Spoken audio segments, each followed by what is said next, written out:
Want to transition over into The Breakfast Club. Now, The Breakfast Club actually debuted a brand new short film by Tyrese. We talked recently about the fact that Tyrese went on The Breakfast Club, and really, he was supposed to be promoting his latest project with his mom, which he talked about, but I feel like he talked more about either his problems or specifically his ex-wife more than he should have, even though he's in a 4-year relationship with someone else, which I saw you showcasing and just kind of showing her off, which I think is good. The thing about Tyrese and his new chick, she came into the relationship knowing that he was grieving his ex-wife, and so I do believe that it seems promising based off what I've seen, because I've only seen what y'all showed me. I wouldn't have thought that you and your ex-wife honestly would have broken up, but we're not gonna go there because that's probably why you continue to talk about it, because you didn't think that y'all would either. I just hope that you're able to either come out with a project in order for you to be able to move forward, so that you don't talk about it, and if you ever do, it doesn't sound like it's coming still from a place of pain.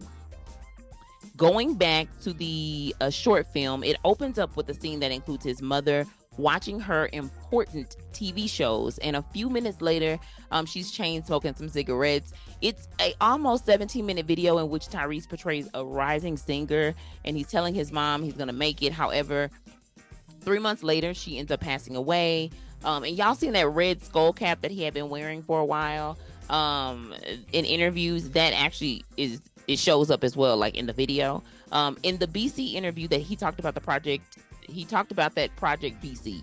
In the Breakfast Club interview, he talked about this project that he did, and he worked specifically with David Foster, who came out of retirement, according to Tyrese, in order to assist him. Remember, he was also married to one of those Real Housewives of, I think it was Beverly Hills.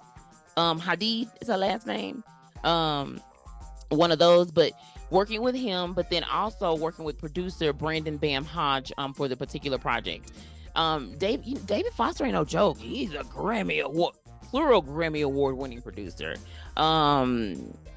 Yeah, his album is called, I believe it's Beautiful Pain. It drops today, which is August the 30th. But the short film to me was really, really good. I believe this was just a way for Tyrese to just kind of put aside of his mother's story into the universe with humility, gratitude, and appreciation maybe to his angel. Again, just opinion only.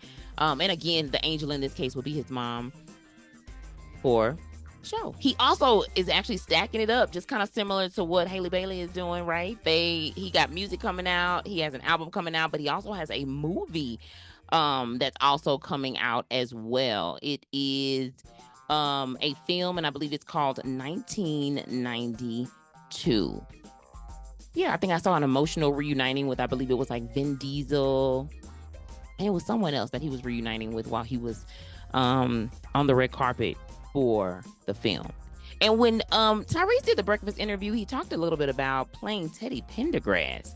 And the more I hear about that, the more I want to share and say about Teddy Pendergrass in the movie. But there's not, outside of Tyrese, and maybe they say Lee Daniels is a part of the project as well, as what Tyrese is saying. I haven't heard much about it, but just to let y'all know, in case we missed it in the Breakfast Club interview, Tyrese is scheduled to be the person that plays the role of Teddy Pendergrass if and when there is ever a movie that comes out. However, when it comes to the movie, it's still in the works. I don't know if they're shopping it around or what's going on with that, but Teddy himself, according to Tyrese, told him before he was no longer here with us that he wanted Tyrese to play him in a movie. So congratulations for getting his stamp of approval, according to what you said. It's always good to have, I think, the start. If somebody, think of it, like when you're playing somebody playing the role of somebody, you want them to want that person to play them. Like Brandy talks about the fact that she wants Halle Bailey to play her if there's ever a movie about her, and I'm kind of like, yeah, okay, right? Even if I didn't agree, I think it's kind of like okay. I think you definitely should more than take that into consideration, because that's how they see themselves, right? And it's also a movie about them, y'all. It's also a movie about them.